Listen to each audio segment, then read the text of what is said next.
دو بڑی اور بوجھل چیزیں چھوڑ کے جا رہا ہوں، احدہما اکبر من الآخر، ایک ان میں سے دوسری سے بڑی ہے، کتاب اللہ ہے و عطرتی، ایک اللہ کی کتاب ہے اور دوسری میری عطرت، میرے اہل بیت، میری ذریت اور میرا خاندان ہے۔ تو رسول مکرم صلی اللہ علیہ وسلم نے اپنے اہل بیت کو، اپنی عطرت کو کتاب اللہ کے ساتھ ملا کر بیان کیا اور کہا کہ میں دو چیزیں چھوڑ کے جا رہا ہوں، دونوں ایک دوسرے سے بڑے ہیں، اور جب تک تم ان دونوں سے ان کو پکڑے رکھو گے، ان کے ساتھ چلتے رہو گے تو تم ہدایت پر رہو گے، ان سے ہٹ گئے تو گمراہی تمہارا مقدر بن جائے گی۔ کتنی بڑی عظمت ہے رسول مکرم صلی اللہ علیہ وسلم کے اہل بیت کی، یہ ہر معمولی شعور والا بندہ بھی اس کا اندازہ لگا سکتا ہے۔ کچھ لوگ ہیں دنیا میں، یہ تو ہے مسلمانوں کا اجماعی عقیدہ کہ رسول اللہ صلی اللہ علیہ وسلم سب سے افضل ہیں اور آپ کا خاندان بھی خاندانوں میں سب سے افضل ہے، لیکن کچھ لوگ دنیا میں ایسے بھی ہیں جنہوں نے اپنی کتابوں میں یہ لکھا ہے بابو ان الائمۃ افضل من الانبیاء انا للہ و انا الیہ راجعون، اور بعض لوگوں نے اپنی کتابوں میں یہ بھی لکھا ہے انا من ضروریات مذہبنا انا لائمتنا مقاما لا یبلغهم ملک مقرب ولا نبی مرسل، کہ ہمارے مذہب کی لازمی اور ضروری چیزوں میں سے ہے کہ ہمارے آئمہ کا وہ مقام ہے جس پر نہ کوئی مقرب فرشتہ پہنچ سکتا ہے اور نہ کوئی اللہ کا نبی اور رسول پہنچ سکتا ہے۔ تو یہ لوگ شاذ ہیں، ان باتوں کی کوئی حیثیت نہیں ہے، یہ لغو، لا یعنی اور بیہودہ باتیں ہیں۔ مسلمان ان باتوں سے برات کا اعلان کرتے ہیں۔ مسلمانوں کا اجماع ہے اس بات پر کہ اللہ کی مخلوقات میں سب سے افضل اللہ کے بعد محمد الرسول اللہ صلی اللہ علیہ وسلم ہے، اور آپ صلی اللہ علیہ وسلم کا خاندان، آپ کے اہل بیت، وہ دنیا میں خاندانوں سے اور دنیا کے اہل بیت میں سے سب سے افضل ہیں۔ اور اہل بیت سب کے سب، ان کی ایک بہت بڑی عظمت وہ رسول مکرم صلی اللہ علیہ وسلم کی صحبت ہے۔ صحبت یہ ایسی عظمت ہے جس کا مقابلہ دنیا میں کوئی چیز کر ہی نہیں سکتی۔ اگر کوئی شخص دنیا میں اللہ رب العالمین اس کو عمر نوح علیہ الصلوۃ والسلام عمر عطا کر دے، نوح علیہ الصلوۃ والسلام جتنی عمر، اور وہ ساری عمر اللہ رب العالمین کی عبادت میں گزار دے، تو وہ ساری عمر اللہ کی عبادت کر کے محمد الرسول اللہ صلی اللہ علیہ وسلم کی صحبت کا شرف پروردگار نے جن کو عطا کیا، ان کے شرف تک وہ نہیں پہنچ سکتا۔ علم، عمل، اس کی اہمیت اپنی جگہ پر، لیکن علم اور عمل اس کی سرحد محمد الرسول اللہ صلی اللہ علیہ وسلم کی صحبت کے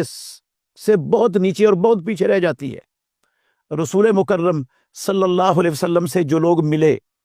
جن سے آپ صلی اللہ علیہ وسلم کی ملاقات ہوئی ایمان کی حالت میں، اور وہ ایمان کی حالت میں دنیا سے چلے گئے، انبیاء علیہم الصلوۃ والسلام کے بعد، یہ ہمارا ایمان ہے، انبیاء علیہم الصلوۃ والسلام کے بعد وہ اولاد آدم میں سب سے افضل ترین لوگ ہیں۔ ان میں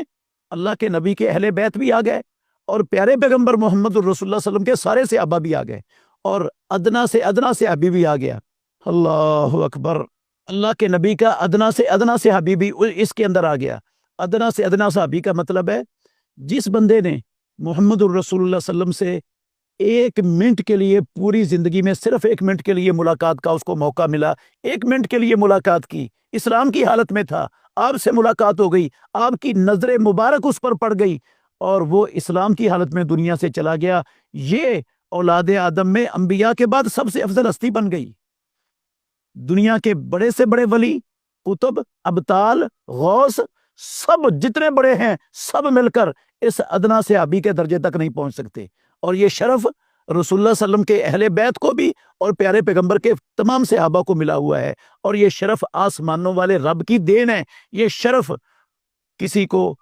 کسی محنت سے، کوشش سے، کمائی سے اور کسب سے حاصل نہیں ہوتا، یہ پروردگار کی دین ہے، یہ ہر ایک کو نہیں ملتا۔ رسول مکرم صلی اللہ علیہ وسلم نے فرمایا ان اللہ اختارنی، مجھے اللہ رب العالمین نے ساری اولاد آدم میں سے سب سے زیادہ پسند کیا اور سب سے زیادہ درجہ دیا، واختار علی صحابا، اور میرے لیے اللہ رب العالمین نے خود صحابہ رضوان اللہ علیہم اجمعین کو پسند کیا اور اختیار کیا۔ تو ان کو چنا میرے لیے دنیا میں، اور ان میں سے میرے لیے وزراء بنائے، میرے مددگار بنائے، میرے رشتہ دار بنائے۔ رسول اللہ صلی اللہ علیہ وسلم کے اس حدیث میں لفظ ہیں فمن سبہم، جو ان کی تنقیص کرے،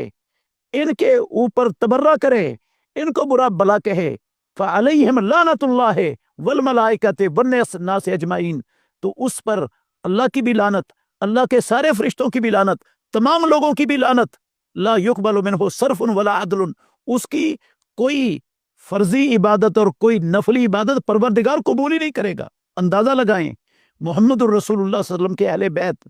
آپ کی دعوت پر لبیک کہنے والے آپ کے صحابہ، ان کی عظمت کا کہ جو ان کا بغض اپنے دل میں رکھتا ہے، ان پر تان کرتا ہے، ان کی تنقیص کرتا ہے، ان کی توہین کرتا ہے، ان پر زبان چڑھاتا ہے، زبان درازی کرتا ہے، ان کی لغزی بشری لغزشوں کو اٹھا کر جو ہے نا لوگوں کے اندر پھیلاتا ہے، تو رسول مکرم صلی اللہ علیہ وسلم ایسے لوگوں کے لیے کیا وعید سنا رہے ہیں کہ اللہ کی بھی لعنت، فرشتوں کی بھی لعنت اور تمام لوگوں کی بھی لعنت، اور اس کی فردی نفلی کوئی عبادت ہی قبول نہیں۔ یہ شرف اللہ رب العالمین نے محمد الرسول اللہ صلی اللہ علیہ وسلم کے اہل بیت کو اور آپ صلی اللہ علیہ وسلم کے تمام صحابہ کو عطا فرمایا ہے۔ پھر غور کریں، یہ صحابہ اور آپ کے اہل بیت، وہ مقام، وہ عظمت، وہ شان اللہ نے ان کو دی ہے کہ ان کے لیے اللہ نے اپنی ہمیشہ کے لیے رضامندی کا سرٹیفکیٹ قرآن میں نازل کر دیا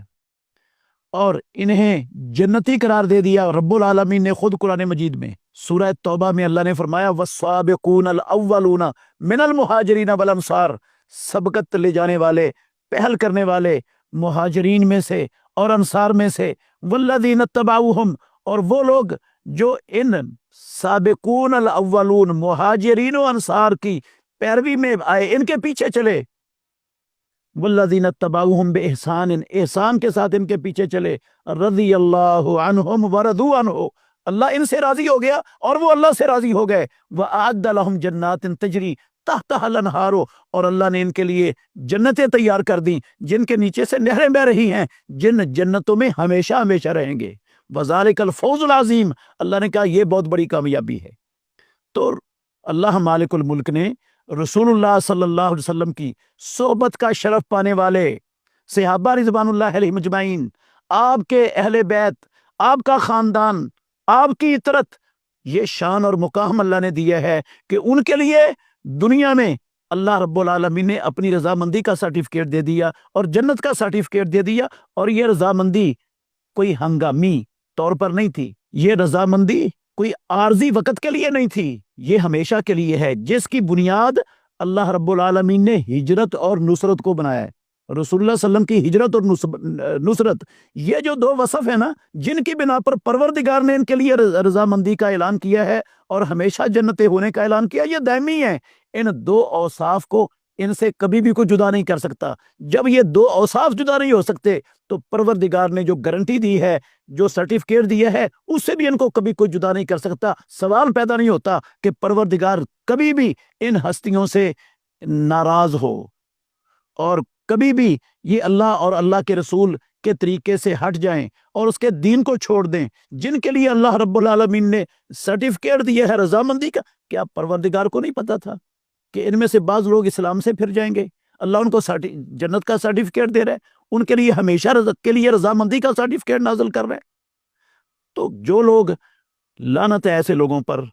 یقینی طور پر جو ان ہستیوں کو، جن کو اللہ نے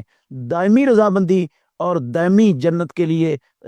کا اعلان کر دیا، جو ان کی تنقیص کرتا ہے، توہین کرتا ہے اور ان پر تبرہ کرتا ہے اور ان کے توہین کے الفاظ اپنی زبان سے نکالتا ہے، ایسے لوگ یقیناً لعنت کے مستحق ہیں۔ تو محترم ناظرین کرام، یہ عظمت ہے پیارے پیغمبر محمد الرسول اللہ صلی اللہ علیہ وسلم کے اہل بیت اور آپ کے صحابہ کی۔ اس عظمت اور شان کا کوئی مقابلہ دنیا میں کوئی چیز کر ہی نہیں سکتی۔ اور پھر آخری آیت پڑھتا ہوں، دلائل تو بے شمار ہیں جو اجمالی طور پر اہل بیت کی فضیلت جن سے ثابت ہوتی ہے۔ آخری آیت ہے، اللہ نے فرمایا یوادون من حاد اللہ ورسولہ ولو کانوا آباءہم او ابناءہم او اخوانہم او عشیرتہم اولئک کتب فی قلوبہم الایمان وایدہم بروح منہ۔ اللہ رب العالمین نے ان کے دلوں میں ایمان کو لکھ دیا، نقش کر دیا پروردگار نے ان کے دلوں میں ایمان کو، اور اللہ رب العالمین نے روح کے ساتھ ان کی مدد اور ان کی تائید کی ہے۔ وَيُدْخِلُهُمْ جَنَّاتٍ تَجْرِي، اور اللہ رب العالمین ان کو جنتوں میں داخل کرے گا جن جنتوں کے نیچے نہریں بہ رہی ہیں، خالدین فیہا، جن میں ہمیشہ رہنے والے ہوں گے۔ رضی اللہ عنہم ورضوا عنہ، اللہ ان سے راضی ہو گیا اور وہ اللہ سے راضی ہو گئے۔ اولئک حزب اللہ، یہ اللہ کی جماعت ہے۔ الا ان حزب اللہ ہم المفلحون، خبردار اللہ کی جماعت ہی کامیاب ہونے والے۔ اس آیت کے سب سے پہلے مصداق وہ صحابہ رضوان اللہ علیہ مجمعین اور آپ کی آل اہل بیت الطیبین الطاہرین، وہ سب کے سب سے اولین اس میں داخل ہیں۔ اللہ رب العالمین نے تعریف کی ہے کہ دو چیزیں، اللہ اور آخرت پر ایمان اور اللہ کے دشمنوں کے ساتھ دوستی اور محبت، یہ کبھی انسان میں اکٹھے نہیں ہو سکتے۔ اگر منافقین اس بات کا دعویٰ کرتے ہیں کہ ان کا اللہ اور اللہ کے رسول پر ایمان ہے اور وہ کافروں سے دوستی اور محبت بھی رکھتے ہیں، تو وہ اپنے ایمان میں جھوٹے ہیں۔ تو جو ایمان والے ہیں وہ اللہ اور اللہ کے رسول سے دوستی رکھتے ہیں، اور جو اللہ کا دشمن ہے، اللہ اور اس کے رسول کی مخالفت پر کمر بستہ ہے، وہ ان کے باپ ہیں، ان کے بیٹے ہیں، ان کے بھائی ہیں، ان کا خاندان برادری ہے، قریب ترین جتنے بھی لوگ ہیں، وہ ان کے ساتھ محبت نہیں کرتے، ان کے ساتھ دشمنی رکھتے ہیں۔ تاریخ شاہد ہے، بڑی پڑی ہے تاریخ ایسے بے شمار واقعات سے، ایسی مثالوں سے جو پیش کی جا سکتی ہیں کہ صحابہ رضوان اللہ علیہ مجمعین نے اللہ اور اللہ کے رسول کی مخالفت کرنے والے لوگوں کو، جو مخالفت میں آئے، خواہ وہ ان کے باپ تھے، ان کے بھائی تھے، ان کے بیٹے تھے، ان کے خاندان کے قریبی لوگ تھے، ان کو قتل کرنے میں یا ان کو گرفتار کرنے میں کوئی دریغ نہیں کیا۔ تو اللہ رب العالمین نے ان کے لیے اپنی رضامندی لکھ دی، ان کو جنت کا سرٹیفکیٹ دے دیا۔ ان میں رسول اللہ صلی اللہ علیہ وسلم کے اہل بیت اور پیارے پیغمبر کے تمام صحابہ آتے ہیں۔ اب دیکھیں، مشورہ دیا تھا بدر کے قیدیوں کے حوالے سے عمر ابن الخطاب رضی اللہ تعالیٰ عنہ نے کہ انہیں ان کے رشتہ داروں کو دو، اور ہر رشتہ دار اپنے رشتہ دار کی گردن اڑا دے۔ اللہ رب العالمین کو فاروق اعظم رضی اللہ تعالیٰ عنہ کا یہ مشورہ بہت پسند آیا، اور قید ہو گئے تھے رسول اللہ صلی اللہ علیہ وسلم کے چچا عباس رضی اللہ تعالیٰ عنہ، اور رسول اللہ صلی اللہ علیہ وسلم کے چچا زاد عقیل بن ابی طالب رضی اللہ عنہ یہ قید ہو گئے تھے۔ یہ بھی دوسرے قیدیوں کی طرح فدیہ دے کر چھوٹے، کیونکہ اللہ کی مخالفت میں آئے تھے۔ اور ابو العاص بن الربیع جو رسول اللہ صلی اللہ علیہ وسلم کے داماد تھے، وہ بھی قید ہوئے تھے۔ وہ اس شرط پر انہیں چھوڑا گیا کہ وہ رسول مکرم صلی اللہ علیہ وسلم کی لخت جگر آپ کی بیٹی سیدہ زینب رضی اللہ عنہا کو واپس بھیجیں گے۔ تو اللہ کے مقابلے میں، اللہ کے رسول کے مقابلے میں یہ لوگ کسی رشتہ داری کو، کسی قربت کو، کسی چیز کو خاطر و پرواہ میں نہیں لاتے تھے، اور اس بنا پر پروردگار نے کہا یدخلہم اللہ فی جنات، اللہ رب العالمین کو جنتوں میں داخل کرے گا جن کے نیچے سے نہریں بہ رہی ہیں۔ اللہ ان پر راضی ہو گیا، یہ اللہ پر راضی ہو گئے، اور یہ اللہ نے ہمیشہ ہمیشہ کے لیے ان کے لیے جنتیں بنا دی ہیں۔ تو یہ محمد الرسول اللہ صلی اللہ علیہ وسلم کے اوپر ایمان لانے والے، جنہیں آپ کی صحبت کا شرف حاصل ہوا، آپ کے اہل بیت، آپ کے خاندان اور آپ کے تمام صحابہ، یہ شان اور یہ عظمت اور یہ مقام کی چند نصوص میں نے آپ کے سامنے پیش کی ہیں۔ اللہ رب العالمین ہمیں ان نصوص کو یاد رکھنے اور ان کی عظمت اور ان کی شان اور مقام کو سمجھنے اور اس کو ایک ایک بندے تک پہنچانے کی اللہ ہمیں توفیق عطا فرمائے۔